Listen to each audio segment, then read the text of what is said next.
आज म भोको लगाएर कता जाँदैछौँ भनेर हजुरहरूलाई उत्सुकता भएको होला। So welcome back to my mini vlog. It's me Rojina. यो ड्रेस चाहिँ हाम्रो करुणामासम्मको हो, जुन एकदमै राम्रो छ। अनि आज हामी जाँदैछौँ साक्खु वज्रयोगिनी सिङ्गे चिया पूजाको लागि।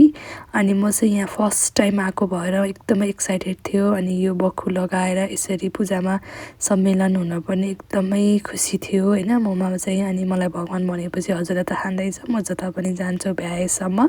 सो यहाँ पनि आएर दर्शन गर्न पाउँदाखेरि हामी सबैजना एकदमै खुसी। अनि यहाँ चाहिँ हाम्चेसँग म जाँदैछु, यो चाहिँ गुफा, यहाँ चाहिँ ध्यान गरेर बस्नुहुन्छ अरे। अनि हामी गयौँ माथितिर हाम्चे र म।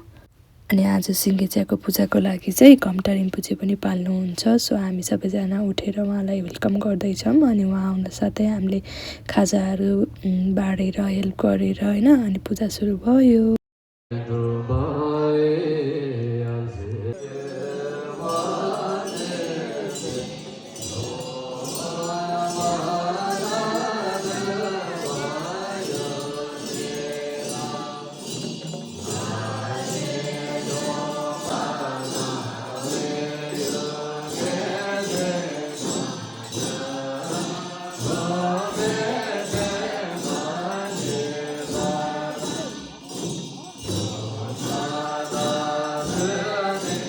सबैजनाले सोध्नुहुन्छ कि मलाई तिम्रो कल्चर होइन यो, किन यस्तो भनेर। बट मलाई चाहिँ के लाग्छ भने एउटा समाज एउटै समूहमा बसिसकेपछि होइन, आफ्नो आफ्नो संस्कृति आफ्नो धर्म हो, आफूले जस्तो विचारले गरे त्यस्तै जान्छ जस्तो लाग्छ होइन। मलाई पनि मेरो संस्कृति एकदमै मनपर्छ, उहाँहरूलाई पनि आफ्नो मनपर्छ नि त।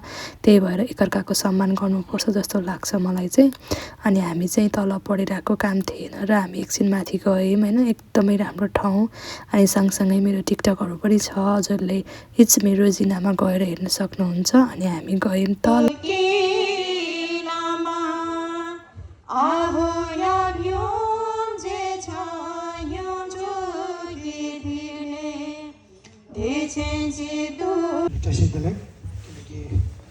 तपाईँहरू सबैजनालाई जोडेर सिकेर अनि राम्रो सिक्नुभएको रहेछ, सफलता भएको रहेछ।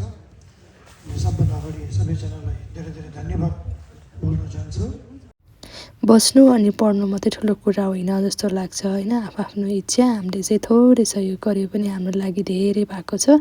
So thank you so much. अनि हाम्रो पालो आयो दर्शनको, जुन कामता रिम्पुचेले दिनुभएको थियो। म चाहिँ एकदमै खुसी छु आजको लागि। अनि हजुरहरूले पनि पाउनुभयो यहीबाट नै। So thank you for watching. अनि यो चाहिँ मनिचुनको कुण्डको पानी।